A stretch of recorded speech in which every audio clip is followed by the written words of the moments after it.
Bora, continuando. Então a gente tem um isquemia da placa estável que impede a boa perfusão e aumenta a demanda, né? Não sei se está falando exatamente sobre isso, mas enfim, continua. É uma dor em aperto, ao esforço, melhora com repouso e melhora depois de 3 a 5 minutos, né? Eu li 5 a 10 minutos em outros textos, beleza? Não vai matar, se for o caso, certo? Relembra a classificação de Stere. Então a gente pode classificar essa placa de acordo com a classificação de Stere. Ela tem 6 níveis. Vamos ver se consigo lembrar. Então, primeiro a gente tem um primeiro nível, né? Característica, justamente quando você só tem o quê? Aquela estria gordurosa, né? Estria gordurosa só os macrófagos presentes, a placa fina, a placa inicial, certo? Depois a gente tem justamente uma presença de conteúdo extracelular, alguma presença de conteúdo extracelular, ou seja, já tem justamente aí um pouco de gordura fora da célula e pequenos pontos ou não de calcificação intracelular e extracelular. No terceiro momento, a gente já vai ter um acúmulo extracelular, né, de, de gordura, presença de estruturas extracelulares de gordura, certo? No nível mais avançado. Então, a gente já tem gordura extracelular presente.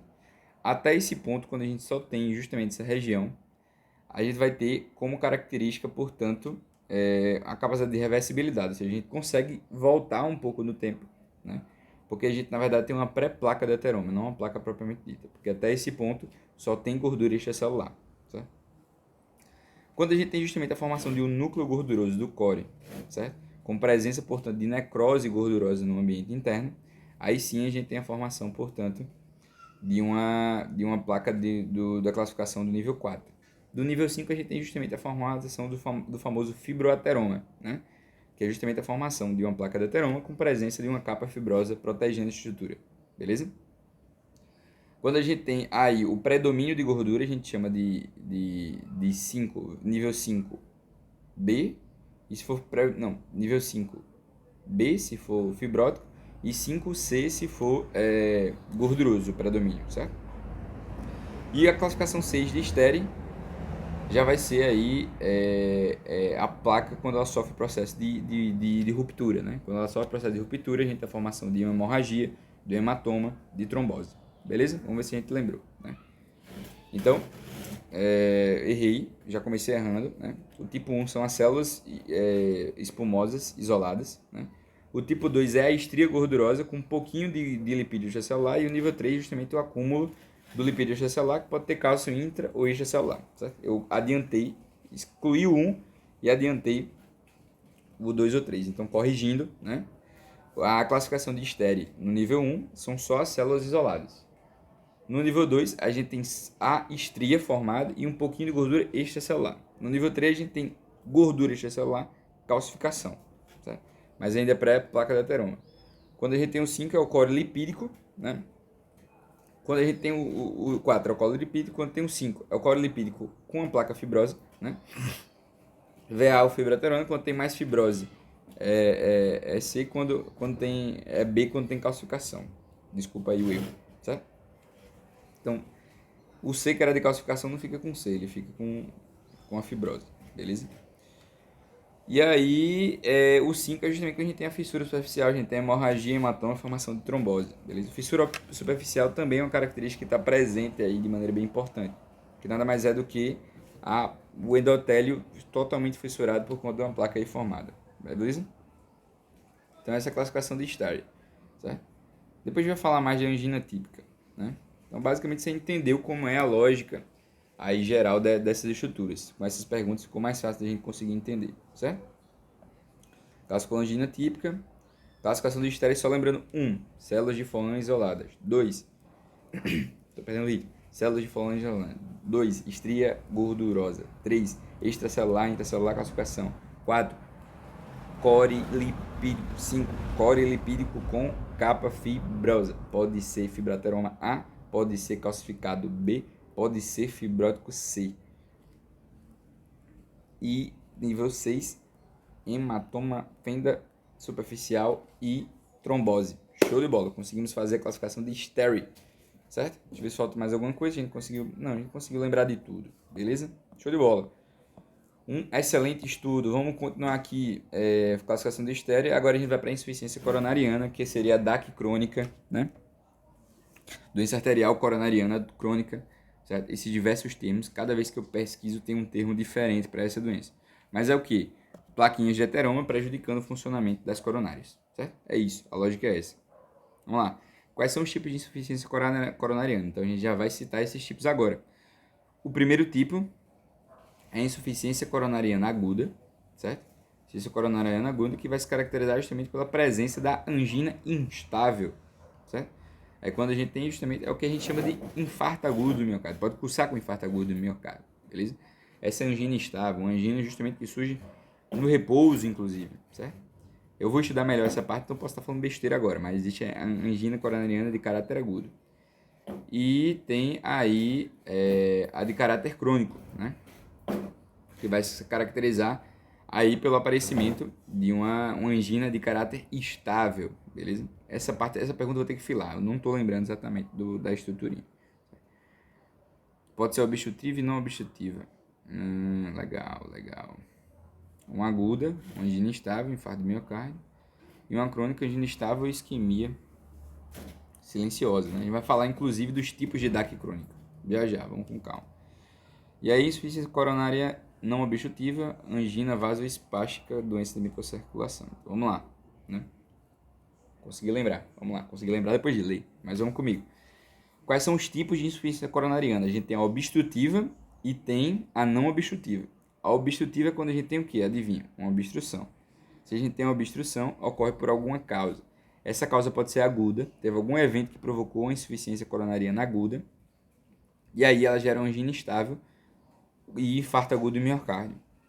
Quando a gente tem a angina estável, é da crônica, angina estável, certo?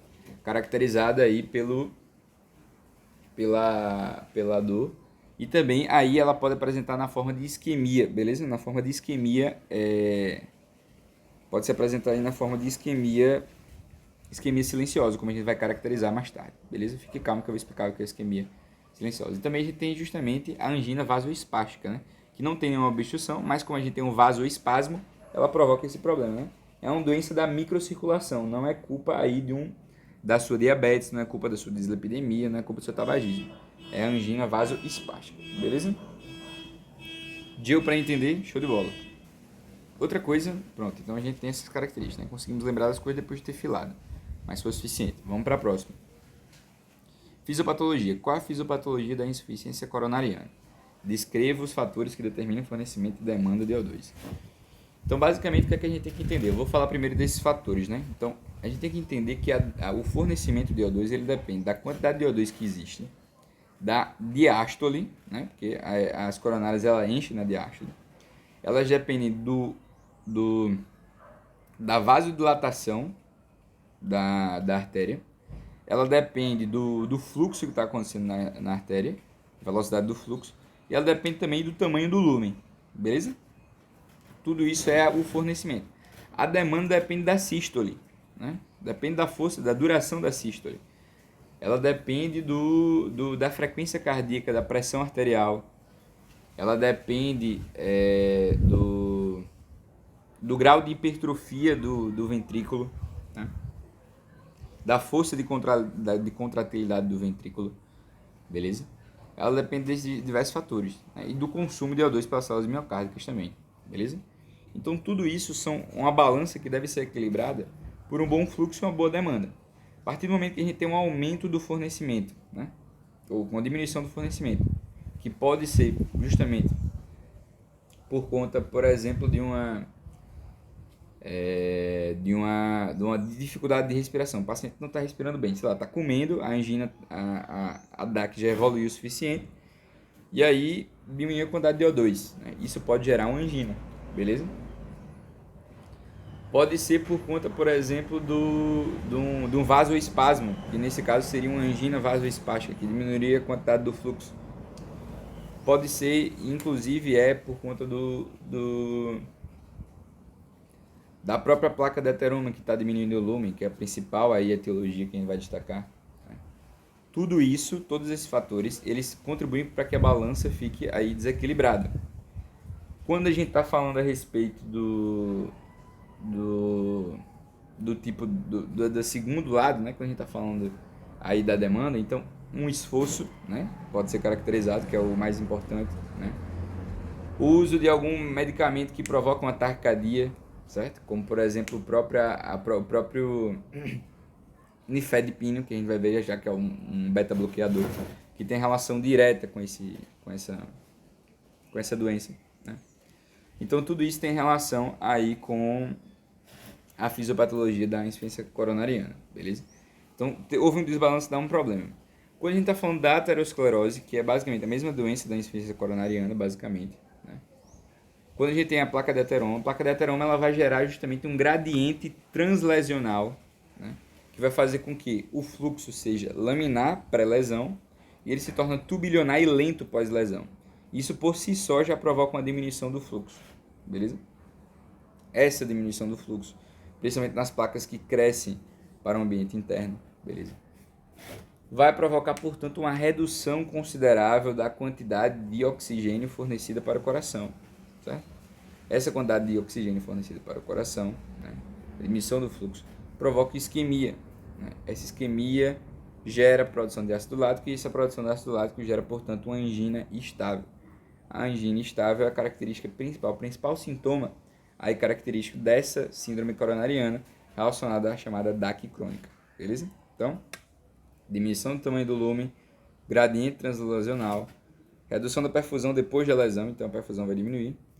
Piora o quadro quando há várias placas, obviamente, né, que é a chamada carga de placa, e aí a gente tem um aumento da demanda no esforço físico, por exemplo, e a formação do angina estável.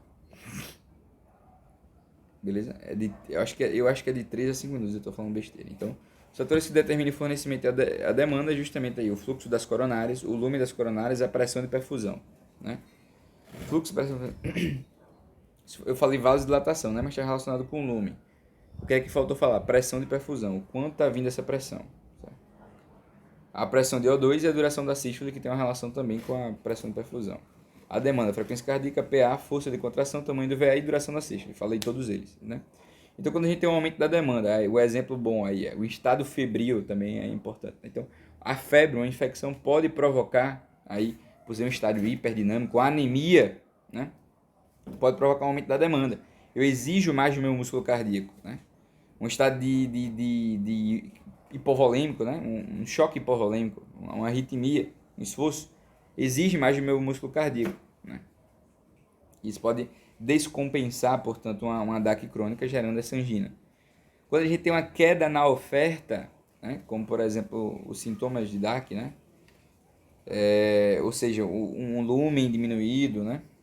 Tudo isso vai provocar, portanto, aí, a angina instável, beleza? Então, aumento da demanda ou queda do fornecimento, tudo isso provoca aí a angina, beleza? Então pode falar nesses fatores aí durante a fisiopatologia, que vai dar certo. A gente falou desses fatores, blá blá. Quais os tipos de angina estável? Então quando a gente falou de angina típica, a gente falou de um tipo de angina estável. A gente falou também da angina típica e da angina não isquêmica, beleza? E aí, dor torácica não isquêmica, né? Não cardíaca. Então, quando a gente fala de angina típica, desconforto ou dor retroesternal, falei peitoral, falei errado, é retroesternal, perdão, gerado por exercício ou estresse emocional e alivia com repouso ou nitrato. O professor falou também aí que a dor é em aperto e o tempo é de 3 a 5 minutos, né? Mas aí eu vou por essa característica aqui para classificar a angina típica. Para dizer que ela é uma angina atípica, é quando a gente só tem 2 dos critérios. Então vamos imaginar que ela não melhora com repouso, mas é desencadeada por exercício, por exemplo. Ou então que a dor não é retroesternal. Ou então que ela não piora com exercício, mas ela alivia com repouso. Vamos imaginar. Então ela é uma angina atípica, né? Se ela só tem um desses critérios, ou nenhum, então ela é uma dor torácica do tipo não cardíaca, beleza? Mas o quadro clássico é esse, né? Uma dor em aperto, dura de 3 a 5 minutos. Então é importante perguntar isso na história clínica. Então, além da dor, quais outros elementos compõem o quadro clínico? Então, não me venha falar que a DAC ela só tem angina, ela tem outros sintomas que são chamados equivalentes isquêmicos, né? Que a gente está falando da síncope, a gente está falando da dispneia, a gente está falando da tontura, a gente está falando da síncope, dispneia, tontura, a gente está falando Síncope, dispneia, tontura e outra parada lá que eu esqueci. Mas enfim, essas coisas podem acontecer, né? Então, o paciente, acho que náusea. É náusea? Não sei. Mas enfim, o paciente ele vai ter esse quadro clínico bem interessante, né? E a irradiação também é uma parte, né? Então, ela pode irradiar tanto para pescoço quanto para mandíbula, facionado do braço esquerdo e também arcada dentária. Então, são essas irradiações possíveis e são entre os outros sintomas possíveis, né? Facionado membro superior direito, pescoço, mandíbula, arcada dentária. Então, em pacientes, principalmente em idoso, mulher e diabetes, pode ter os equivalentes isquêmicos: dispneia, síncope, tontura e cansaço. Cansaço era outro, né? Beleza? Deu para entender? É importante aí para achar esses equivalentes isquêmicos, mas eles não são característicos do diagnóstico. Mas se você vê um idoso diabético ou uma mulher, você pode pensar que eles podem estar presentes e é bom perguntar. Quais outras formas de apresentação da DAC além da angina instável, né? Então, além da angina instável, como eu falei, qual outra possibilidade que a gente já viu lá em cima, né? Da insuficiência coronariana crônica. A gente falou da isquemia silenciosa e outra que eu vou falar é a miocardiopatia isquêmica. Aí você tiltou agora porque você está falando nomes aleatórios, mas é basicamente outra forma de manifestação da doença, né? Então, a doença não é uma coronária que está estenosada, basicamente, né? Por conta da quantidade por conta da placa. Pronto. Essa placa ela provoca dor, que é a principal característica, mas ela pode provocar só isquemia, e a isquemia não dá sintomas. E aí a gente chama de isquemia silenciosa. E aí só um exame de imagem, teste funcional que vai encontrar, beleza? Tem uma isquemia lá presente, mas o paciente não sente nada, né? Ela pode ser do tipo 1, quando nunca teve nada antes. Pode ser do tipo 2, quando ele já teve aí um IAM prévio, por exemplo. E pode ser do tipo 3, quando ele tem, por exemplo, uma angina estável associada, né? Então, uma pessoa que tem angina estável, ela pode ter isquemias que ela não está sentindo. Isso é importante. E outra é a miocardiopatia isquêmica. Você pensa, caramba, que saco esses nomes. Mas calma, miocardiopatia é o quê? Lesão do coração. O que é isquêmico? Porque não está chegando. Então tem uma lesão do coração porque não está chegando oxigênio, é claro, né? Isso vai acontecer nos casos mais graves, né? Então a principal característica da miocardiopatia isquêmica, derivada da doença arterial coronariana grave, é uma disfunção ventricular esquerda. Caramba, eu falei um bocado de nome. O que é que eu estou dizendo? O ventrículo esquerdo vai ficar hipertrofiado, vai crescer, vai doer, vai machucar, vai ficar alterado, porque não está chegando sangue. É só isso. Essa é a miocardiopatia isquêmica, beleza? Disfunção ventricular, derivada da DAC, grave, um quadro de insuficiência cardíaca esquerda, né? Então tem insuficiência cardíaca esquerda por conta disso. E o tipo de isquemia silenciosa, né? Junto da angina estável, tipo 3, posterior ao IAM, tipo 2, ou sem história prévia, tipo 1, certo? Como investigador, então, durante a investigação da dor, o mais importante é a história clínica. Eu quero saber as características da dor, quero saber quando ela começou, quero saber o que ela melhora, o que faz ela piorar, né? Eu quero saber qual é a característica da dor, quero saber a localização, eu quero saber também se ele já tentou algum tipo de tratamento, né? Todas as características que faz a gente colocar na angina estável. Já vou pesquisar outros sintomas, já vou pesquisar aqueles equivalentes isquêmicos, né? E no exame físico eu vou fazer o exame físico normal. O que é que eu vou achar? Absolutamente nada. A ausculta cardíaca não revela nada. O que é que eu vou pensar? Eu só penso justamente quando a gente tem outras causas, né? Fatores desencadeantes, por exemplo, dessa dor, né? Então o paciente está muito ansioso, né? Isso pode ser uma causa da dor, né? Tem umas faces de ansiedade muito grande. O paciente tá pálido, né? Então ele está com anemia, um estado hiperdinâmico, isso pode ser um causador da dor, né? O paciente tá com sinais de hipertiroidismo, também pode ser uma causa, né? O paciente está com infecção, está com sinais de sepsis, PA alta, está sentindo dor. O cara pensa logo que está infartando, pressão alta, essas características, mas pode ser justamente uma DAC crônica descompensada, beleza? Então todos esses fatores nos fazem investigar a dor, né? Nos fazem justamente procurar qual é a origem da dor, beleza? Né? E para saber principalmente se ela para, qual é a relação dela com repouso e com esforço, certo? E aí, no exame físico não vai ter nada, depois a gente vai ter os métodos complementares que são extremamente importantes, né? Depois a gente vai dizer o passo a passo aí do que fazer, né? Na aula não tinha exatamente, mas eu procurei pra gente criar um passo a passo, porque é isso que ajuda a gente a acertar a questão da prova. Então, história clínica vai ser mais para fazer um diagnóstico diferencial, né? Porque aquela história que a gente quer ouvir é aquela da dor anginosa típica. Se a gente escuta metade, você já fica, talvez não seja. Se eu faço mais perguntas e vejo que ela não tem nenhuma característica, então já posso basicamente descartar doença arteriosclerótica, beleza? O mais importante aqui é uma boa história clínica. Exame físico costuma ser normal e serve para diagnóstico diferencial, beleza? Como a gente já falou, né? Tem uma massa palpável na tireoide, né? Outros sintomas, outras coisas que provocam essa dor torácica, né? Tá vomitando sangue. Provavelmente é uma ruptura esofagiana, né? Mais provável do que isso aí, beleza? Lembrando que existem várias outras regiões que têm característica de dor também, né? A gente pode ter até pessoas com infarto agudo do miocárdio, mas com a dor, por exemplo, epigástrica. Já tem alguns casos. Então, nunca só analisar isso aí. E aí os métodos complementares nos vão ajudar a pensar nisso aí, né? Quais são os exames que a gente tem que pedir, né? Então, basicamente, o que é obrigatório em todo paciente é você fazer um raio-x de tórax e um ecocardiograma, principalmente o ecocardiograma de repouso. Raio-x de tórax que você pede também, né? Eles vão dar algum resultado? Não, geralmente não. Mas vamos com calma, depois eu falo dessas partes, né? Primeiro vamos falar com a classificação da angina de acordo com a CCS. Então, você foi lá e perguntou sobre a angina, né? O paciente foi lá pesquisando, você já vai anotar CCS 1, 2, 3 ou 4. No CCS1, o que é que você vai lá? Você tem uma característica de angina, mas é uma angina que só surge no esforço grande, né? Então, numa corrida, numa subida rápida de escada, né?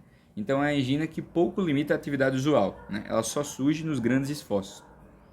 Um CCS2 é aquela que surge no médio esforço. Então, a pessoa que está lá no momento de grande emoção, depois de uma alimentação copiosa, ou então subiu a escada de maneira um pouco mais rápida, né? Uma caminhada rápida, um médio esforço, a gente chama isso aí de CCS2, né? Quando a gente está falando do CCS3, aí a gente já tem o pequeno esforço relacionado, beleza? Então, é uma angina que surge aí na execução de atividades muito simples, né? Atividades muito simples. Então, a partir do momento que o paciente já caminha, está caminhando 2 quadras, né? Caminha 100 metros, o paciente faz um esforço pequeno, né? Sobe a escada sem nenhuma espécie de velocidade a mais, né? Esse paciente ele tem aí um CCS grau 3. Se a angina ela é extremamente limitante e ela surge aos pequeniníssimos esforços, os esforços ideais, então colocar uma roupa, né? Fazer um esforço um pouquinho maior, como escovar os dentes, né? Tudo isso é o que a gente chama de grau 4, né? É um grau aí que já prejudica muito a qualidade de vida do paciente e que eminentemente vai precisar de intervenção cirúrgica, certo? Eminentemente, de forma próxima. Então vamos ver se eu lembrei, né? Então, classe 1, atividade física usual não provoca angina. Então, só uma atividade intensa, prolongada ou muito rápida, né? Então, um tiro de 100 metros rasos vai provocar angina nesse paciente. Não é para ele ter dor, né? Nenhuma pessoa tem que ter dor, né? Dispneia ele pode ter, né? Dificuldade de respirar todo mundo sente se você correr 100 metros rasos. Mas no caso, na classe 1, quando a gente está falando de angina, gera dor aos grandes esforços. Na classe 2, uma pequena limitação da atividade física usual, né? Então a angina ela vai ser caminhar, subir degrau de forma rápida, dia frio, refeição pesada, copiosa, então estresse emocional, ou seja, uma pequena limitação, certo? Esforços médios. Nos pequenos esforços, então, limitação da atividade usual, né? Então, caminhou 2 quadras, subiu um lance de escada normalmente, já sentiu dor. Então, essa é classe 3, né? A atividade física do dia a dia está prejudicada. Caminhou, ele sentiu dor. E aí, inabilidade de fazer qualquer atividade física, né? Sem desconforto e até apresentar angina de repouso, né? Aquele aos pequeniníssimos esforços mínimos, né? Aquele paciente que no dia a dia sente angina toda hora, né? Esse paciente ele precisa de tratamento instantâneo, beleza? Invasivo, certo? Cirúrgico, tem que fazer catéter, tem que fazer cirurgia, beleza? Essa é a lógica. Não adianta fazer angioplastia, não adianta colocar estentezinho, não adianta fazer nada do tipo. Tem que fazer cirurgia, beleza? Que é, no caso aí, a mamária ou a ponte de safena, beleza? Show de bola? Vamos pro próximo assunto.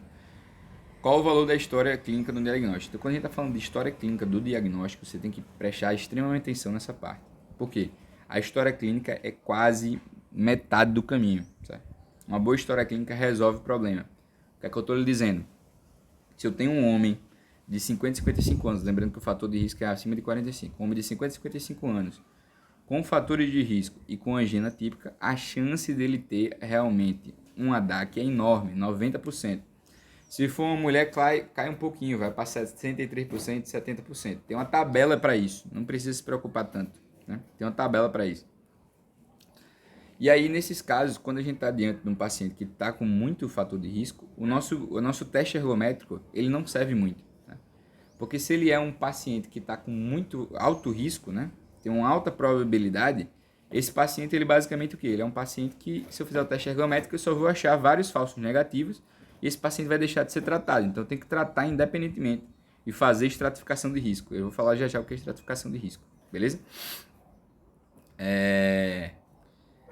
E aí, o paciente que tem grau médio, eu vou fazer eu dependo mais desses exames, né? Aqueles exames complementares que eu falei, beleza? Mas a história clínica também é importante para a gente conseguir traçar direitinho. E aquele paciente de baixo risco, ele também não se beneficia desses exames complementares.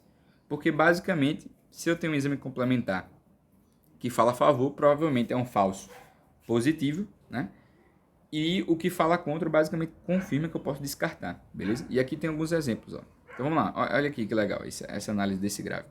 Então, um paciente que tem aqui que é masculino, ele vai dar falso positivo apenas 4% das vezes. Ou seja, o valor preditivo positivo de uma história clínica bem feita no paciente masculino com angina, né, é de 96%. Beleza? Então, fiz uma história clínica. Fazer história clínica tem um VPP de 96% no paciente masculino com angina, ou seja, ele erra muito pouco. Na mulher também erra muito pouco. Esse paciente aqui ele tem muito risco. Na probable angina, ou seja, aquela angina atípica, provável, cai um pouquinho, né? O VPP vai para 87 no homem e na mulher vai para 54. Então eles são provavelmente intermediários, mas a gente tem que classificar isso bonitinho. E a não isquêmica ela é muito baixa, 91 e 94 os falsos positivos, né? Então basicamente o que é que a gente está falando aqui? Qual é o verdadeiro positivo? O VPN aqui, o VPP dele aqui, né? Não, na verdade, o valor preditivo negativo. O valor preditivo negativo aqui é muito bom. 5%, 14%, beleza? No caso da mulher, 14% no caso do homem, né? Desculpa. O valor preditivo negativo é... Como é que é o cálculo? Enfim, eles são bons para descartar. Ele é bom para descartar, não. Ele é bom, é um excelente método aí para confirmar, ou seja, a prevalência é muito boa aqui, né? De non-ischemic chest pain, né?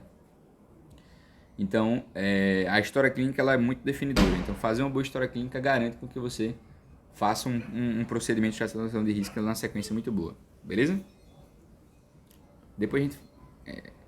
na verdade, o que eu percebi agora é que o VPN... O que é VPN, né? VPN é os falsos negativos sobre todos os que deram negativos, né? Então, se eu tenho um falso negativo é 14%. Beleza? E aqui seria 5%. Então, o valor preditivo negativo é de 14% aqui nesse caso, beleza? E o de preditivo positivo é de 91%. Nesse caso não, é de 9% só, beleza? Porque aí seria o complementar dele, né? Então, a história clínica não é muito boa para os pacientes que tem aí, que não tem característica, beleza? Mas ela é muito boa para definir angina. Nesses casos, se você for analisar do ponto de vista de VPP e VPN, certo? Mas a gente não vai pensar dessa forma. Eu não entendi muito bem esse gráfico, talvez só na aula desse para entender melhor. Mas enfim, vamos seguir lá. Então, o VPP é de 96, no caso do homem com 50 e 55 anos com angina típica, e de 73 no caso da mulher, aqui com 50 e 55 anos. Então, a dor não isquêmica quase descarta a possibilidade de uma síndrome coronariana, certo? Então, aqui está a relação do quadro com o teste ergométrico, né? Então, se eu tiver um teste alterado em um quadro típico, muita chance de ser doença arterial. Se eu tiver um teste ergométrico normal num quadro típico, eu não descarto a possibilidade, né? Porque aqui esse teste vai dar o quê? Nesses casos ele vai dar muito o quê? Muito falso negativo. Muito falso negativo. No quadro não isquêmico, né?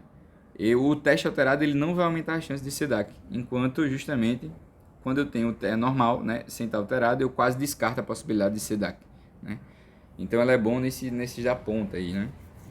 E aí a gente vai ter justamente como a gente organiza o nosso raciocínio a partir desses exames, certo?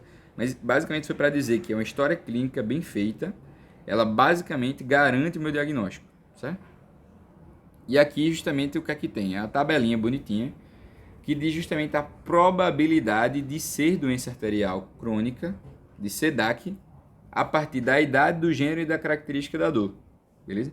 Então, aquela tabelinha que eu estava tentando forçar aqui para entender, né? Esse cálculo tá aqui, ó, bonitinha, beleza? Então, vamos tentar analisar isso aqui só para você ter ideia. Então, um homem de 60 a 69 anos que tem dor típica, ele tem probabilidade de ter DAC de 94%. De 93% ele tiver 58 anos, ou seja, só cai quando ele está de 30 a 39, ó, que vai para 76%, mas acima daí é isso, ou seja, dor típica basicamente garante. Na mulher é diferente, certo? Na mulher é só se ela tiver de 60 a 69 anos, e aqui vai ter 73%, beleza? Então, basicamente só esses aqui, ó, que vão entrar no meu rolzinho de alto risco, de alta probabilidade, beleza? Só esses aqui. Os demais vão ser risco intermediário, certo? E aí eu tenho que fazer justamente os testes complementares que a gente vai explicar já já, né? Então, quando a gente está dentro aqui da dor não anginosa, por exemplo, ó, se for homem até 49 a 53 anos, basicamente eu descarto a necessidade de outro exame. Se for mulher, eu não preciso fazer outro exame, beleza? Só vou me preocupar nesses casos aqui. E esses aqui são todos intermediários, beleza? Então, a dor típica é tudo intermediário, né?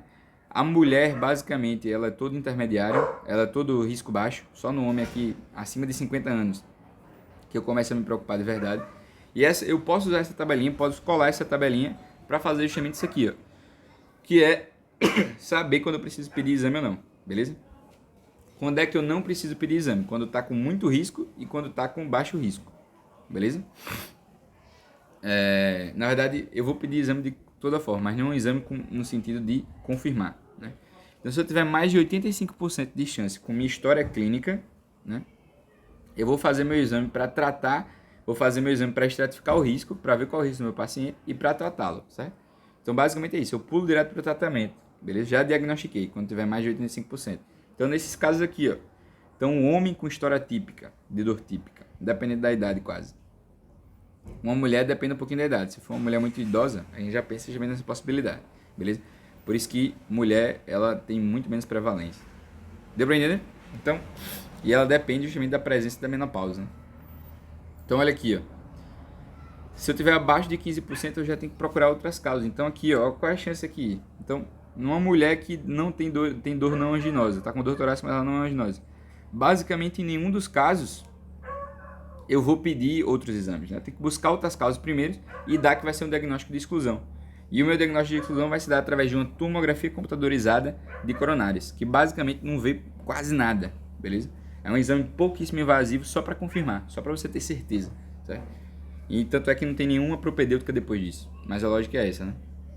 Agora, de 15 a 18 a 85%, aí eu tenho que começar a me preocupar. Por quê? Porque é onde eu tenho dúvida diagnóstica e eu vou fazer exames funcionais, né? Se meu exame funcional ele der positivo, que no caso vai ser um teste ergométrico, se eu for lá, faço meu teste ergométrico deu positivo. O que é que eu faço? Eu já considero esse paciente aí com risco de diagnóstico, beleza? Eu confirmo, faço tratamento de estratificação de risco. Se eu tiver negativo, aí eu digo que é uma causa improvável, mas aqui ele não vai além, né? Aqui vai depender justamente da inspiração do clínico, beleza? Então, tem um padrãozinho aí para ser seguido, mas na prática a gente não precisa seguir tanto esses padrões, beleza? Mas deu para entender justamente a lógica, né? A importância da história clínica. Então, basicamente, se você pensar, você olha essa tabelinha, você vê as características da dor, e aí você consegue dizer se eu preciso pedir outros exames ou se eu não preciso, se eu já posso correr para o tratamento, certo? Então, basicamente aqui, eu já adiantei, não deu para não conseguir fazer a pergunta, né? Não vi. Então, a pergunta é, qual a conduta na presença de dor torácica? Vamos ver se a gente lembra, né? Então, eu tenho uma dor torácica que, obviamente, eu não estou numa emergência, porque não é uma dor que está parando, né? O paciente está lá todo sudoreico, pálido, com a dor que não para. Pá. Isso aí é um infarto agudo do miocárdio, né? Eu estou diante do paciente que está de boa. Doeu e parou. Eu vim aqui para o hospital, beleza? Aí você vai lá, qual é o primeiro passo? Você colhe a história bonitinho. Colhe a história, vai conversando com o paciente, enquanto eu já estou lá fazendo o quê? Um eletrocardiograma. Tem que pedir eletrocardiograma para todo mundo, né? Vou pedir eletrocardiograma para todo mundo. Vou pedir radiografia de tórax para todo mundo? Não precisa tanto, né? Na guia da ao guiador. Esse tempo que você perde, né, fazendo radiografia de tórax pode ser deletério, mas dá para fazer radiografia de tórax, principalmente para fazer diagnóstico diferencial. Ela não vai identificar a doença arterial crônica. Ela vai ver outras coisas que podem estar ou provocando a descompensação ou então fazendo diagnóstico diferencial, beleza? Com dor torácica, né? Pode ser uma coisa, sei lá. Ah, dor no peito aqui. Quando vê lá, tá lá dá pra ver a marquinha da pleura, então pneumotórax, né? Aí, pronto, já não é infarto agudo do miocárdio. E lembra, né? Dor no peito, sudoreico, pálido, com dor que não para. Ai, meu Deus, pede o eco. Aí quando pede o raio-x, depois você vê que é um pneumotórax. Mas você já foi lá e fez exame físico, ó. Fez diagnóstico diferencial, conseguiu ver aí hipersonoridade, beleza? Deu pra ver, deu pra entender a lógica, né? Então, basicamente é isso que eu peço. Então, fiz a história clínica, fiz o exame físico, já pedi o eletrocardiograma de repouso, vou ver algumas alterações que a gente vai destacar depois, né? E aí, a partir do momento, eu posso pedir alguns exames funcionais. Quais são esses exames funcionais? São 3. Né? Tomografia não. A tomografia computadorizada das carotas pode ser pedida, é um exame mais moderno que vê, pouco invasivo, né? Semi-invasivo, que no caso é um injeto de contraste, mas não está sendo tanto utilizado agora, é algo mais recente, que é usado de maneira mais clássica. Vai ser justamente o teste ergométrico, né? Vai ser a cinturografia, beleza? Cinturografia cardíaca e a ecocardiografia de estresse. Basicamente, eles vão ter o mesmo sentido, que é justamente gerar um estado de estresse, seja físico, seja farmacológico, com o objetivo de identificar a angina e identificar alterações eletrocardiográficas que provocam justamente essa alteração. No caso eletrocardiográfico, se você estiver diante de um teste ergométrico, no caso alterações da cintilografia de imagem, quando a gente está diante da cintilografia, e alterações de ondas sonoras quando a gente está diante do eco de estresse. Então cada um vê a mesma coisa de diferentes métodos. São exames de caráter funcional. E por fim a gente tem a cinecoronariografia. Cinecoronariografia, que nada mais é do que o famoso cateterismo, né? Que é você justamente cateterizar o paciente, colocar lá um contraste, e aí você vai lá e tira uma chapa, né? Vai lá observando justamente para ver como vendo justamente toda a estruturação, toda a estruturação aí da árvore carotídea, e aí a gente consegue observar de maneira perfeita as estruturas, né, lá presentes, mas lembrando que é o padrão ouro, sim, é o padrão ouro. No entanto, não é o exame que vai definir aí o diagnóstico, beleza? Não é o exame que vai ser pedido logo de começo no diagnóstico. Então, caracteriza a dor torácica crônica, certo? Faz o eletrocardiograma de repouso, tem que fazer ele, mas ele não tem nenhuma boa sensibilidade, não tem nenhuma especificidade. Ele está normal em 50% dos pacientes. Então tem muito falso negativo, tem muito falso positivo também, né? Então não é o melhor exame. A gente vai ver quando ele é bom, certo? Raio-X de tórax, mais diagnóstico diferencial, teste ergonese, cintilografia miocárdica, cinecoronariografia, só faltou o eco de estresse, né? Com o cardiograma de estresse. Mas a gente tinha lá em cima citado, beleza? Aqui a gente vai falar. Então, quais indicações do ECG de repouso e qual é o seu valor diagnóstico? Então, já deixando bem claro, isso aqui é uma onda Q patológica, que a gente vai falar já sobre ela. Quando é que eu faço eletrocardiograma? Sempre. É dor torácica faz eletrocardiograma, meu querido. Eu tenho que descartar que está tendo tem que descartar que está tendo um infarto agudo do miocárdio. Não posso correr esse risco, certo? Então, nesse sentido, o que eu peço? ECG de repouso. Vou lá pedir de rotina, porque é dor torácica. No entanto, eu não vou fazer nenhum achado específico desse meu ecocardiograma, não vou fazer nenhum achado específico, e esse nenhum achado específico, né? Ele tem relação justamente porque ele vai estar, 50% vai estar normal, e boa parte daqueles que tem, aí pode apresentar algumas alterações prévias, e o que não tem pode apresentar alguma alteração prévia que não seja presente. Então ele tem baixa sensibilidade e baixa especificidade, baixo VPP e baixo VPN, certo? E aí o que é que você tem que destacar de forma bem importante em relação a esse exame? Ele pode apresentar algumas alterações específicas. Que alterações são essas? Alterações na onda T, alterações no segmento ST, pode apresentar hipertrofia do ventrículo esquerdo, comum naquela miocardiopatia congênita não, isquêmica, né? Porque pode ter o crescimento do ventrículo esquerdo. E outra coisa que é muito importante é justamente a onda Q patológica, essa aqui que a gente está falando. Tá? Essas alterações podem ser vistas, mas não significam, nem elas podem ser vistas. O que é que quer dizer com isso? Que elas não significam que há uma DAC e nem toda DAC vai apresentar isso, beleza? Mas pode estar lá presente. Quando é que o ECG ele é muito bom? Quando a gente está durante o processo anginoso. Por isso que ele é utilizado lá no teste ergométrico, beleza? Então, durante o processo anginoso, se você estiver na UPA, tá doendo agora, doutor, faz o eletrocardiograma nele para ver como é que ele tá. Entendeu? Porque aí, se você observar alterações, especificamente uma alteração de infradesnivelamento do segmento ST, aí você pode dizer, ó, pode caracterizar aí, viu? Tá presente, beleza? Então, basicamente, é para isso que serve o ECG, mas eu peço toda vez, certo? E aí tem o ECG contínuo, que eu posso fazer como opção diagnóstica, mas ninguém faz isso, beleza? Vamos lá. Ou faz, não sei.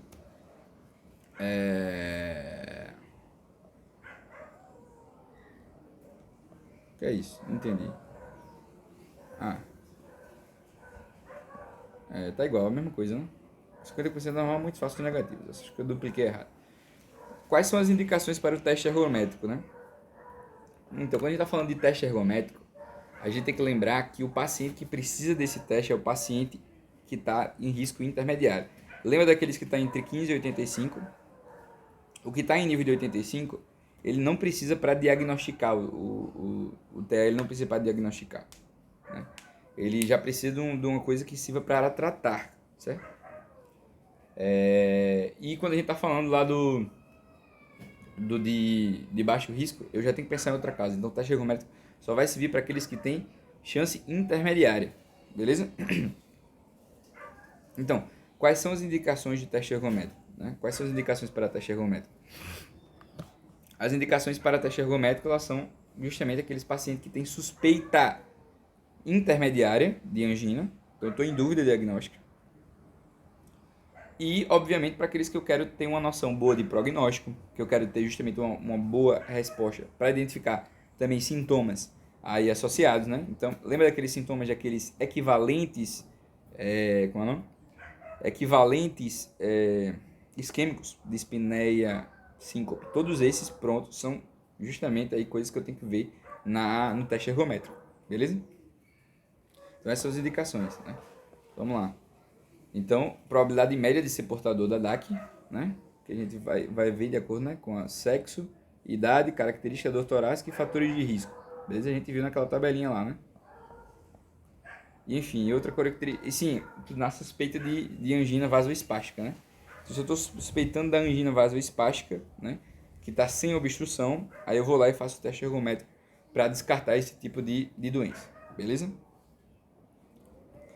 Qual o objetivo do teste ergométrico e o que é que busca observar na ECG? Então, o objetivo do teste ergométrico, assim como da cintilografia miocárdica, assim como o ecoestresse, é gerar um ambiente de aumento de demanda. Ao aumentar a demanda, eu provoco a presença da angina e observo a presença de dor. Beleza? E lá no meu exame cardiográfico, no meu eletrocardiograma, eu vou lá e vou fazer o quê? Eu vou lá observar um infradesnivelamento de ST, certo? Que vai, em grande parte, aí, nos casos intermediários, indicar, portanto, a realização de um cateterismo, certo? Não sei se estou falando besteira, desculpa se eu estiver falando besteira em relação ao cateterismo, mas foi isso que eu estudei. Gerar isquemia de esforço, certo? Angina. Depressão do ST, aqui, inclusive o professor Marco mostrou essa imagem pra gente lá no estágio, aqui, ó. Os infradesnivelamentos possíveis, certo? E descreve a resposta funcional ao esforço, beleza? Além dele ver justamente a resposta funcional ao esforço, ele vê também prognóstico. Então, na estratificação de risco, é essencial a gente fazer isso aí com o objetivo de saber se eu vou fazer uma cirurgia ou se eu vou fazer um tratamento clínico, certo? E aí tem o critério de Duke lá, bem bonitinho, do teste ergométrico, que você pode, que serve justamente para a gente fazer as indicações. Então, suspeita de angina vasoespástica. Tá? Se eu estou na suspeita da angina vasoespástica, eu tenho obrigatoriedade de fazer o teste ergométrico. Né? Então, suspeita de angina vasoespástica, que é um tipo justamente de de insuficiência coronariana não obstrutiva, lembra dela, de insuficiência coronariana não obstrutiva. E quando você tem uma probabilidade média de ser portador de DAC, de acordo com aqueles critérios que eu falei, que envolve sexo, envolve idade, envolve tipo de dor, envolve inclusive os fatores de risco associados.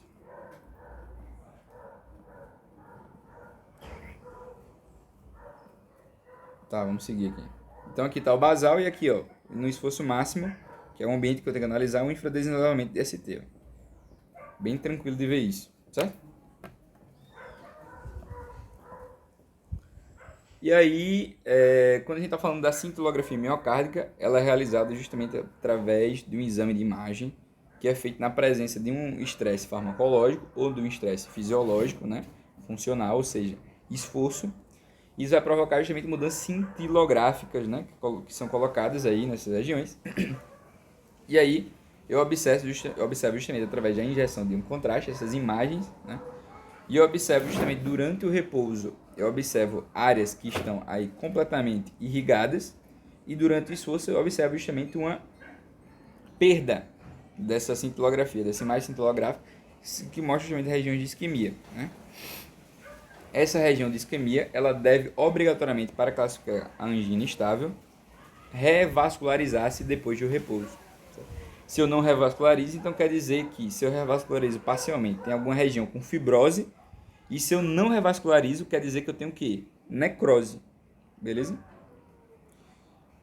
Então, basicamente, são essas as opções que a gente tem. Ok? Então, a grande indicação dela é justamente na presença de um eletrocardiograma alterado. Né? Então, tem um eletrocardiograma alterado. E aí, esse paciente ele pode fazer a cintilografia, né? Porque justamente esse eletrocardiograma alterado ele pode prejudicar a análise do teste ergométrico. Então, observe que é uma opção o teste ergométrico, basicamente. Beleza? Porque eu estou diante de um paciente que vai ter alteração eletrográfica. E como o teste ergométrico ele depende de alterações eletrográficas, então eu não posso fazer justamente aí um teste ergométrico nele. Então, a grande indicação da cintilografia é quando tem um ECG alterado, e esse ECG alterado ele vai prejudicar no meu teste ergométrico. Né? Mas também naquela mesma indicação de pacientes em que eu estou com dúvida diagnóstica. Né? Tem risco intermediário. Então eu vou ter uma indução de isquemia, vai ser funcional ou farmacológico, um exemplo é a dobutamina. Né? Injeção de contraste, se liga ao potássio e a glicose intracelular. Né? E aí, no repouso e no esforço, né? O repouso é o controle do esforço, né? O grupo controle. E eu tenho 4 resultados possíveis. Né? Eu não tenho nenhum defeito no esforço no repouso, ou seja, eu não tenho, deu normal o meu exame. Posso ter um defeito no contraste, que se foi reversível, é o DAC. Ou eu posso ter irreversível no repouso, que é a necrose. Ou eu posso ter parcialmente reversível, que é a área de fibrose. Aqui as opções. Ó. Então, se tá normal, né? Aí se ficou normal, tá normal. Se ele tá no estresse, ficou com alteração na perfusão e ficou fixado, aqui é necrose. Se ficou parcialmente, isso aqui é fibrose. Se ficou assim, isso aqui é DAC. Como é realizado o eco de estresse? Então, o eco de estresse é a mesma lógica da cintilografia.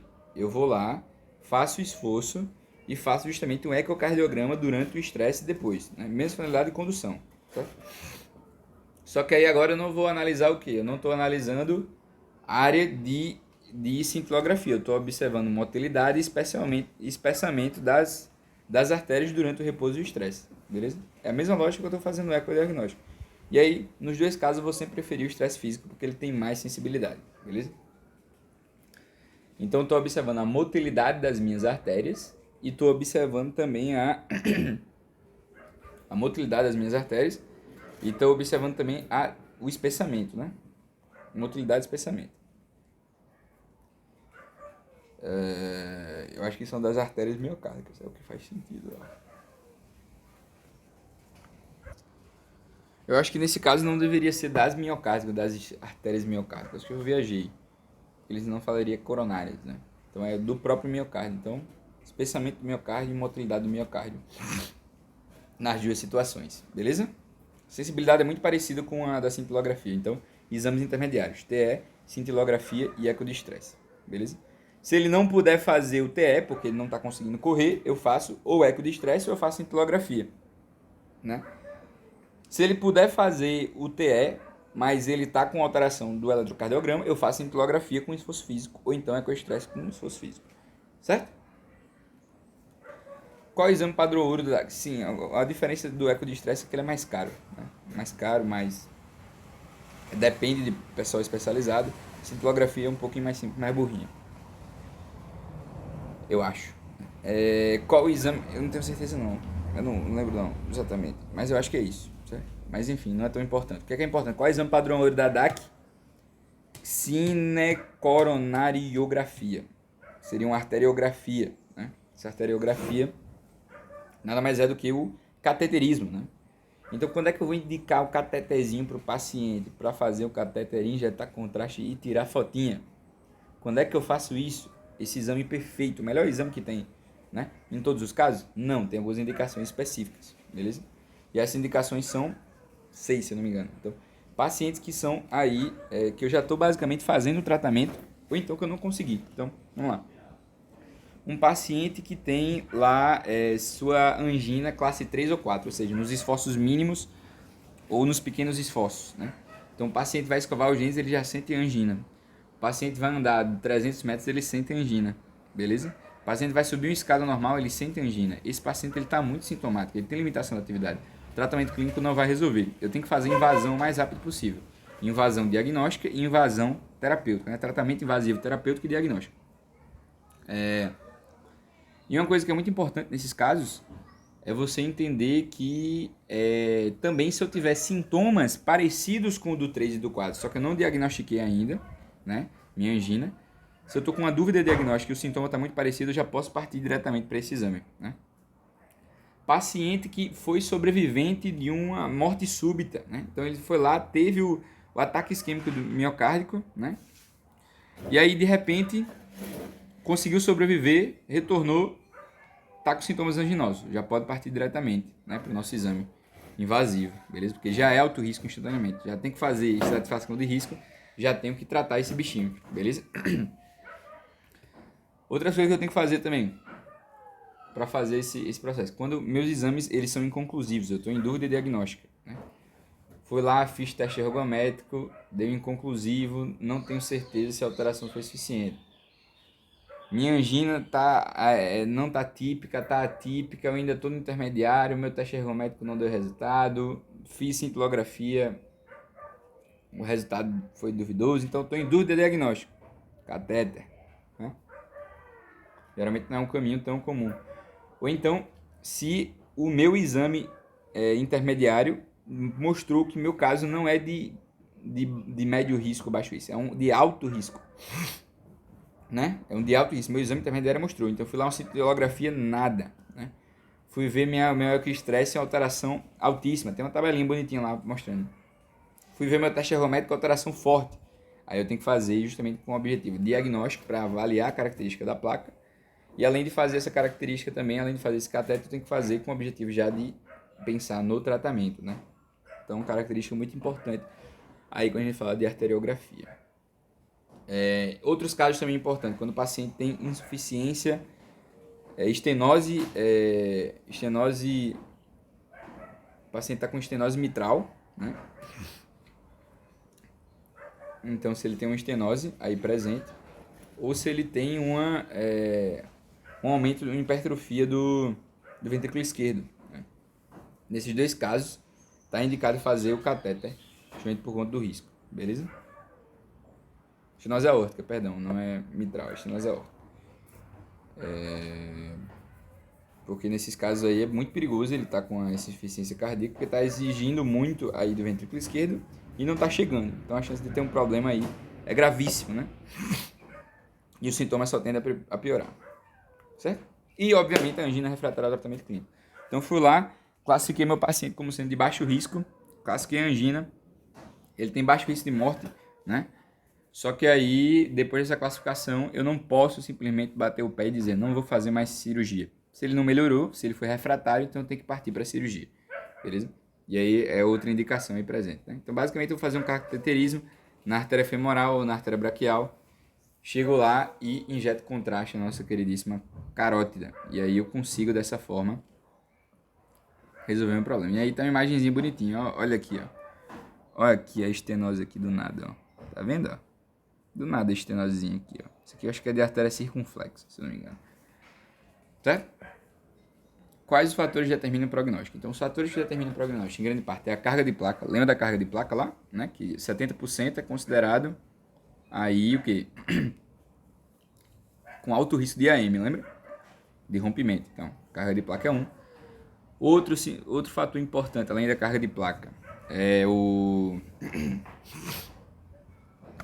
Além da carga de placa é o que, meu Deus do céu? É o comprometimento ventricular, alteração na função ventricular. E aí, basicamente, quem vai fazer a estratificação de risco, que vai determinar o prognóstico, são os exames médios, né? Os exames complementares. Esses exames que foram utilizados no paciente que tinha uma suspeita clínica baixa, uma suspeita clínica média, né? Que estava entre aqueles 15% e 85%, beleza? E aí, são nesses pacientes em que eu vou ter esses exames, né? Obviamente, na estratificação de risco, num paciente que já tem uma causa probabilíssima aí de diagnóstico, eu vou utilizar esses exames complementares com o objetivo de ver a necessidade ou não da arteriografia. A gente vai entender isso agora, beleza? Então, vamos lá. Carga de placa e número de vasos comprometidos, que é justamente a causa. Grau de função ventricular prejudicada. Então, todos esses dados são dos testes funcionais, certo? E servem para saber se você vai cateterizar ou não, determinando o tratamento. Então, beleza. O que é que a gente está fazendo aqui na estratificação de risco? Eu vou ver meu prognóstico, a chance de mortalidade, né? E essa mortalidade vai ver justamente pela quantidade de placas que eu tenho nas veias, né? Total de vasos comprometidos. E também pelo grau de disfunção aí ventricular, certo? Que seria miocardiopatia isquêmica. Vendo esses dois, eu vejo se o paciente tem um risco alto ou não. Outras coisas que eu vou ver são justamente os testes funcionais. Cada teste funcional vai dar um resultado. Esse resultado ele vai ser suficiente para colocar o paciente em baixo, médio ou alto risco. Beleza? O baixo risco ele tem menos de 1% de chance de morrer. O médio risco tem de 1 a 3% de chance de morrer. Por ano, né? E o alto risco tem mais de 3% de chance de morrer. Então, nesses casos aí, eu preciso agir de forma diferente. Beleza? E aí, resumo a indicação de exames de tratamentos baseados na estratificação. Então, eu tenho a estratificação, certo? E essa estratificação ela vai servir justamente seguindo a lógica da propedêutica. Então, vamos ver se você entendeu até agora. Fiz história, fiz exame físico, certo? Pedi eletrocardiograma, pedi raio-x de tórax, se fosse o caso. E aí eu tenho a história clínica. Se minha história clínica é muito sugestiva, eu estou naquele mais de 80% de probabilidade, eu tenho que estratificar o risco. Como é que eu vou estratificar o risco? Eu estratifico o risco baseado justamente... Eu vejo a necessidade de estratificar o risco se o meu exame deu positivo, certo? Se aquele meu exame, no caso do nível intermediário, deu positivo, ou se o meu paciente já tem uma alta probabilidade, certo?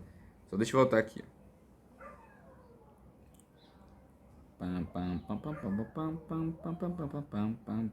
Aqui, pronto.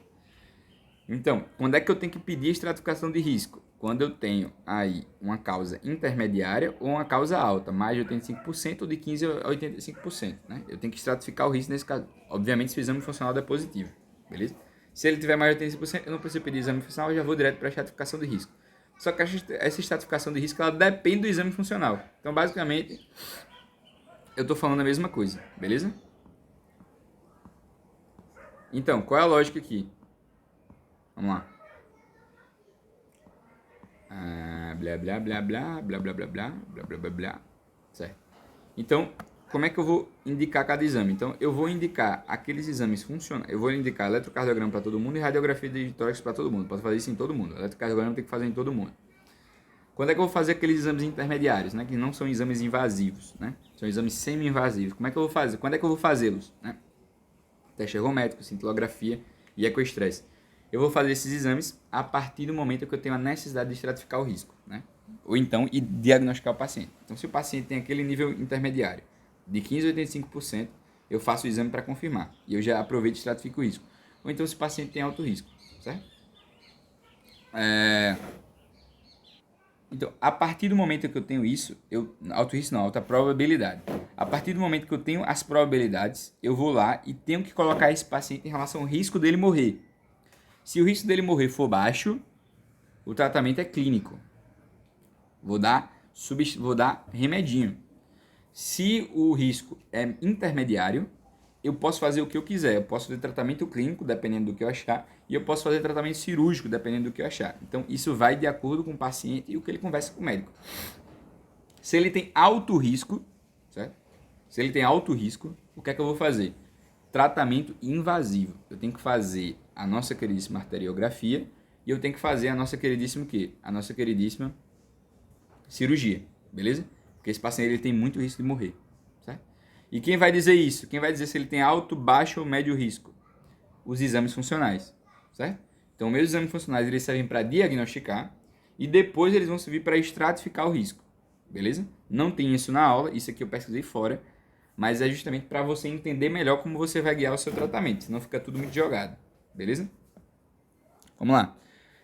Então, no caso, se o paciente tem aqueles casos clássicos de angina 3, se tem a sobrevivência à morte súbita, ele já vai fazer, como a gente viu, tratamento e avaliação invasiva, certo? Então, ele vai fazer arteriografia e já vai correr, depois que eu planejar a cirurgia, para fazer uma ponte de safena, para fazer uma revascularização estilo mamária, beleza?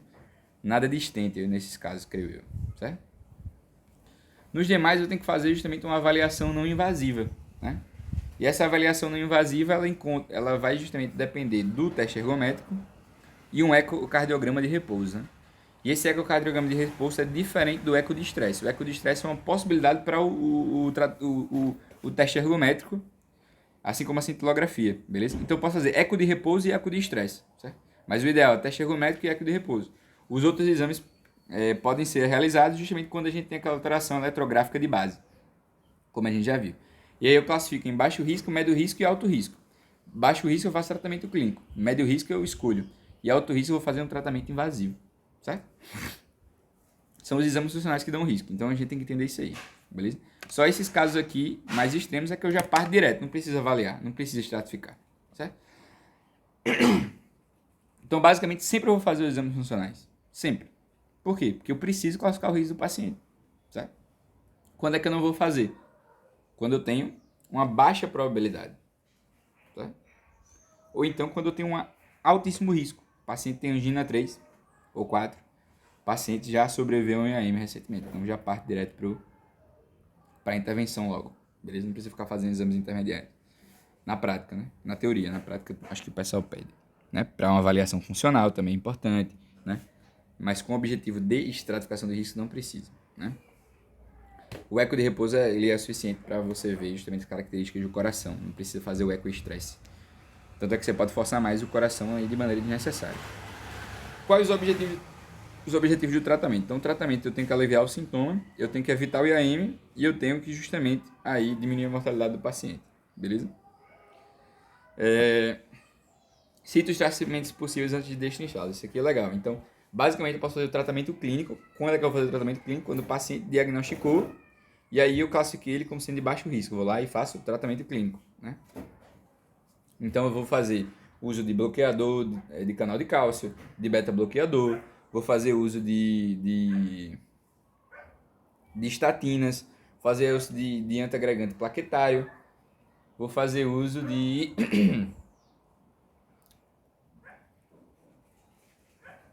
inibidores da enzima conversora de angiotensina. Beleza? Show. Show de bola. Vamos lá. E aí, e sempre fazer, antes disso tudo, eu tenho que fazer sempre mudança de estilo de vida. Então, o paciente, depois que ele tratou, tá tudo bonitinho lá, parou de ter angina, tem que fazer mudança de estilo de vida. Se não fizer mudança de estilo de vida, volta os mesmos processos e o paciente vai morrer. Certo? Eu posso fazer os tratamentos também semi-invasivos, que no caso vão ser a angioplastia, né? A angioplastia que é invasivo, mas não é cirúrgico propriamente dito. É cirúrgico, né? É invasivo. E aí eu vou falar o quê? Colocar balão e depois colocar um catéterzinho, beleza? Ou catéter com balão e depois eu vou colocar um stent, né? Afastando as estruturas. Beleza? Lembrando que se tiver calcificado não adianta colocar stent. Ou então outra possibilidade é fazer uma ponte de safena mamária, certo? Quanto mais você se aproxima da dificuldade, mais você tem que fazer o tratamento com safena e com mamária. A necessidade de fazer angioplastia é a mesma do tratamento clínico, né? Tem as mesmas indicações. A gente vai ver quais são os elementos que vão ser mais relevantes, além daqueles que a gente já falou, né? Que aí tá mais na parte de avaliação depois que você faz o quê? Depois que você faz uma arteriografia, beleza? Vamos lá. Então, faltou falar dos nitratos, né? Então tem os nitratos também. Então vamos lá, vamos continuar, né? Então, como é que vão agir os nitratos, né? Esqueci de falar dos nitratos, mas o nitrato ele é muito importante, né? Quando é que eu vou usar? Eu vou usar o nitrato basicamente quando eu tiver uma necessidade profilática, né? Para profilaxia da angina, mas também ele serve para o tratamento sintomático, né? Então, durante o episódio de angina, que eu acho talvez a situação mais importante. E o nitrato, basicamente, ele é o quê? Ele é um precursor do óxido nítrico, né? Então, você vai dar lá nitroglicerina, você vai dar lá os mononitratos ou dinitratos de isosorbita, certo? E esses tratamentos eles vão servir justamente, inclusive tem um sublingual, nitrato sublingual, muito comum, e ele é o verdadeiro mais poderoso hipotensor, um forte hipotensor, faz hipotensão, faz vasodilatação, tanto da artéria quanto de veia, né? Ele tem uma interação muito ruim com os inibidores das fosfodiesterases, né? Muito presente aí no nosso queridíssimo sildenafila, né?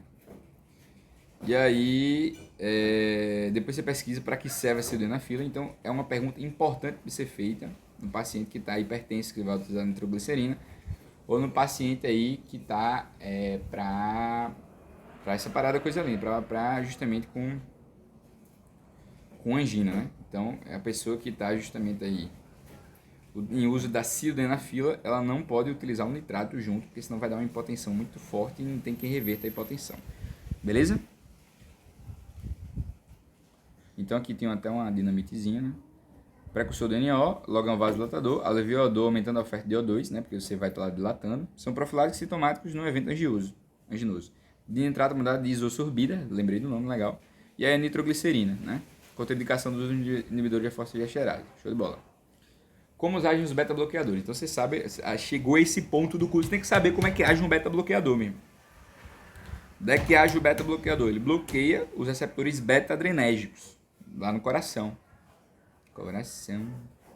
Certo? BB, beta-bloqueador. Certo? O beta-bloqueador ele vai agir como? Ele vai diminuir o quê? Vai diminuir a frequência cardíaca? Vai diminuir a pressão arterial? Vai. Se diminuir a frequência cardíaca, diminui a pressão arterial. Vai diminuir... Não quer dizer que diminui a pressão arterial. Vai diminuir a frequência cardíaca, diminui a pressão arterial, diminui o nível de contratilidade, você tem que lembrar de todas essas coisas, né? E ele vai aumentar também, aumentando a oferta de O2. No entanto, esse aumento da oferta de O2 é muito pequeno em relação à diminuição da demanda, certo? Então é bom, você pode utilizar nesses pacientes, né? Um beta-bloqueador com o objetivo, aí em grande parte, de diminuir a frequência cardíaca, beleza? Então esse é um fator importante. Existem contraindicações importantes, você tem que lembrar qual é a contraindicação do beta-bloqueador. Paciente que tem asma pode usar beta-bloqueador? Não, porque ele usa um beta-agonista, né? Um SABA, um ABA, né? Então eu não posso dar um beta-bloqueador num paciente que precisa de beta-agonista, beleza? E outro instrumento quando você tem aí, qual é o outro, meu Deus do céu? Esqueci. E DALP grave, né? Perfeito. DALP grave, o que é a DALP? É doença arterial oclusiva, sei lá, periférica. Enfim, é o próximo assunto, né? Então a DALP nada mais é do que aí a mesma coisa que está acontecendo aqui, só que em outras regiões do corpo, beleza? Se eu dou um beta-bloqueador, certo? Eu diminuo o fluxo para aquelas áreas que estão mais distantes do coração. Então aí, essa vasoconstricção periférica, né, relacionadas ao beta-bloqueador, elas vão prejudicar bastante aí a claudicação. Então vai aumentar a claudicação. Age no aumento do fluxo coronariano e no oferta de O2, mas é muito pouco essa alteração, que o que aumenta justamente é a diminuição da necessidade de O2. Então a gente tem que lembrar aí dos que vão agir: carvedilol, propanolol, atenolol, metoprolol, né? São vários beta-bloqueadores que existem no tratamento, beleza? Então a gente lembra do nitrato, que dá para usar. Dá para usar beta-bloqueador, né? Então a gente tem que lembrar nos casos justamente em quais os casos que eu uso beta-bloqueador, né? Beleza?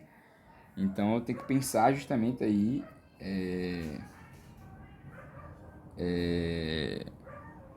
que o beta-bloqueador ele também vai ser positivo no tratamento de outras doenças, né? Como por exemplo a insuficiência cardíaca. Então se o paciente tem insuficiência cardíaca esquerda e tem a DAC, você pode fazer o uso de um beta-bloqueador aí, né? Para ajudar nesse problema, né? Se ele tem hipertensão, se ele tem insuficiência cardíaca esquerda, se ele tem Doppler, se ele tem tudo junto, você pode dar um beta-bloqueador também. Só não pode, quando tem Doppler não, se ele tem DAC, pode dar. Certo? Se ele tem Doppler ou asma brônquia, no caso falou de asma alérgica na aula, mas eu acho que ele quis dizer asma brônquia, aí justamente a gente tem a Doppler. Age menos no aumento do fluxo coronariano e oferta de O2. Perfeito? Show de bola? Como agem os bloqueadores do canal de cálcio? Então, bloqueador do canal de cálcio, eles vão agir justamente... Deixa eu voltar aqui, antes de dar o spoiler. Os bloqueadores do canal de cálcio, eles vão agir inibindo justamente ao aumento da quantidade de cálcio intracelular. Então, ele vai prejudicar aí toda a célula que precisa de contração. Seja ela arterial, seja ela da contratilidade. O efeito dela vai ser muito semelhante à lógica do beta-bloqueador, que é diminuir o fluxo cardíaco. Certo? Existem dois tipos de bloqueador de canal de cálcio. Os dihidrospiridínicos e os não dihidrospiridínicos. Os não dihidropiridínicos não aumentam a frequência cardíaca. Certo? Então eles não têm efeito cardíaco reflexo. Quem são eles? O melhor exemplo é o verapamil e o diltenazil, um negócio assim, diatenazil, de alguma coisa assim, né? Como verapamil. A nifedipina, que é famosa, o alodipina, são exemplos de hidropiridínicos. Esses dihidropiridínicos, eles vão agir em grande parte vasodilatando. Eles são vasodilatadores que vão agir justamente aumentando o fluxo. Mas eles têm como resultado o quê? A taquicardia reflexa que pode prejudicar. Então, de primeira, não uso de hidropiridínico, uso não de hidropiridínico, que no caso é justamente o diatinazil e o verapamil, beleza? É isso, vamos ver se eu acertei. Diltiazem, né? É a tia que está despreocupada porque ela tem um DIU, né? Diltiazem. Bloqueia os canais de cálcio, diminui a resposta de contração às células cardíacas musculares lisas. Potente vasodilatador, taquicardia reflexa. Nifedipina. E os não hidropiridínicos, menos contratilidade, bradicardia reflexa e pouco efeito vasodilatador. Certo? Então, vai diminuir tanto, ele vai prejudicar, vai alterar tanto, vai gerar bradicardia, né? E efeito vasodilatador. Então, muita diferença aí os dihidropiridínicos, por isso que você prefere o não dihidropiridínico primeiramente, porque ele não provoca taquicardia reflexa. Como usar os antiagregantes plaquetários? Então, eles vão agir impedindo a agregação plaquetária, olha só. Mas aí o AAS ele vai agir inibindo a COX, a enzima COX, que vai converter o ácido araquidônico em prostaglandinas e tromboxanas, que provocam vasoespasmo, que provocam vasodilatação. Então, eles vão impedir vasoconstricção e vasoespasmo, vasoconstricção, não vasodilatação, certo? E esse efeito aí vai pedir também a agregação plaquetária. Então, esse é o grande efeito do AAS. O clopidogrel, que seria a segunda opção, caso você seja alérgico ao AAS, né? Ele vai agir justamente impedindo a agregação plaquetária guiada pelo ADP, que seria o disfosfato de adenosina, certo? Então ele tem uma ação diferente do clopidogrel para o AAS, mas ambos agem impedindo a agregação plaquetária e impedindo justamente que haja descolamento da placa e formação de trombos, certo? Impedindo o infarto agudo do miocárdio. Quando é que eu vou usar? Sempre.